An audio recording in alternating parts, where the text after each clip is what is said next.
کبھی کبھی چھوٹی رنجشوں میں بھی ہمارے بہت اہم فیصلے چھپے ہوتے ہیں۔ اختلافات اکثر اوقات لوگوں کو بہتر اور بڑے فیصلے لینے میں مددگار ثابت ہوتے ہیں۔ فاصلے معنی نہیں رکھتے، تعلق میں مخلصی ہونی چاہیے۔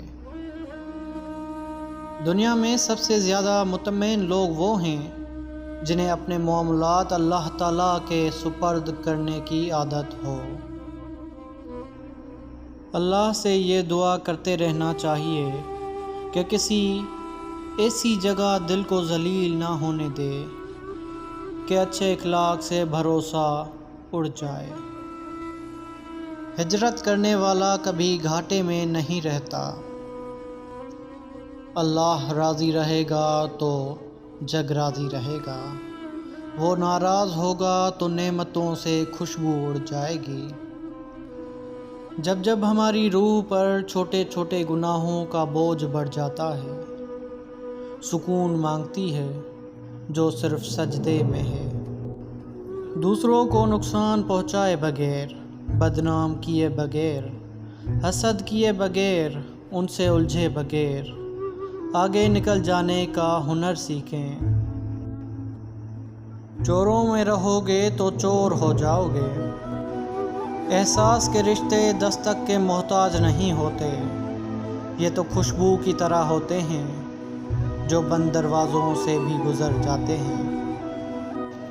جو شخص آپ کے احساس اور آپ کی زندگی میں اپنی ضرورت کو نہیں سمجھتا اور نہ ہی اہمیت دیتا ہے، وہ رفتہ رفتہ آپ کی زندگی میں اپنی اہمیت اور جگہ کھو دیتا ہے۔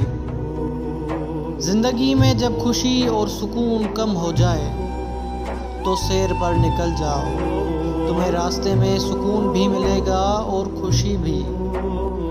کائنات میں ایسا کوئی غم نہیں جسے اللہ نہیں بھر سکتا۔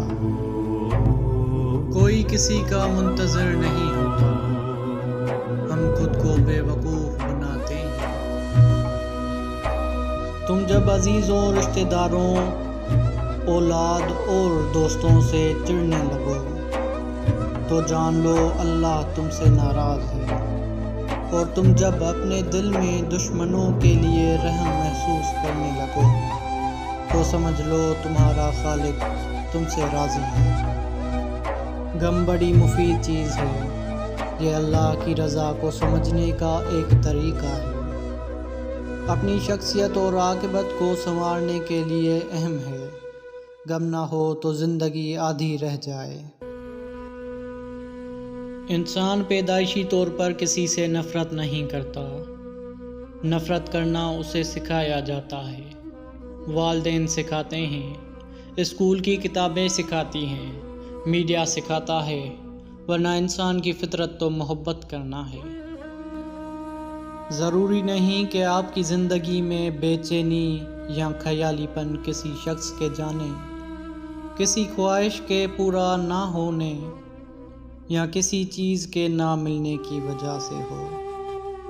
پتجھڑ ایسا موسم ہے جو یہ بتا دیتا ہے کہ ایک موسم ایسا بھی آتا ہے جب سب ساتھ چھوڑ جاتے ہیں، وہ بھی جن کا وجود آپ کے دم سے ہو۔ کون دیکھتا ہے اب کسی کو سیرت اخلاق سے، صرف خوبصورتی کو پوجتے ہیں نئے زمانے کے لوگ۔ دینے میں خوشی ہے، وصول کرنے میں غم، دولت کو روکو گے تو خود بھی رک جاؤ گے۔ یہ اللہ کی سنت ہے، اللہ کبھی اپنی مخلوق کو تنہا نہیں چھوڑتا، مخلوق اللہ کو چھوڑتی ہے۔ اور دھیان رکھنا، جو جا رہا ہو اسے جانے دینا، مگر جو واپس آ رہا ہو اس پر کبھی اپنا دروازہ بند نہ کرنا۔ یہ بھی اللہ کی سنت ہے، اللہ واپس آنے والوں کے لیے ہمیشہ اپنا دروازہ کھلا رکھتا ہے۔ تم یہ کرتے رہنا، تمہارے دروازے پر میلہ لگا رہے گا۔ لوگ لذت ہوتے ہیں اور دنیا کی تمام لذتوں کا انجام برا ہوتا ہے۔ بلا ضروری سچ فساد ہوتا ہے، کوئی پوچھے تو سچ بولو، نہ پوچھے تو چپ رہو۔ جسے خدا ڈھیل دے رہا ہو اس کا کبھی احتساب نہ کرو۔ ہجوم سے پرہیز کرو اور تنہائی کو ساتھی بناؤ۔ دنیا میں بے سامان آئے تھے، بے سامان واپس جاؤ گے، سامان جمع نہ کرو۔ جو مانگ لے اس کو دے دو، جو بھول جائے اسے بھول جاؤ۔ اپنی خواہشوں کو کبھی اپنے قدموں سے آگے نہ نکلنے دو۔ جو مل گیا اس پر شکر کرو، جو چھن گیا اس پر افسوس نہ کرو۔ مجھے وہ لوگ اچھے لگتے ہیں جو زندگی کی تلخیوں کی وجہ سے خود تلخ نہیں ہوتے، جو ہمیشہ مسکراتے رہتے ہیں، ہلکے پھلکے انداز میں بات کہتے اور سنتے ہیں۔ یقین جانیے زندگی انہی لوگوں کی وجہ سے خوبصورت اور جینے کے قابل ہے۔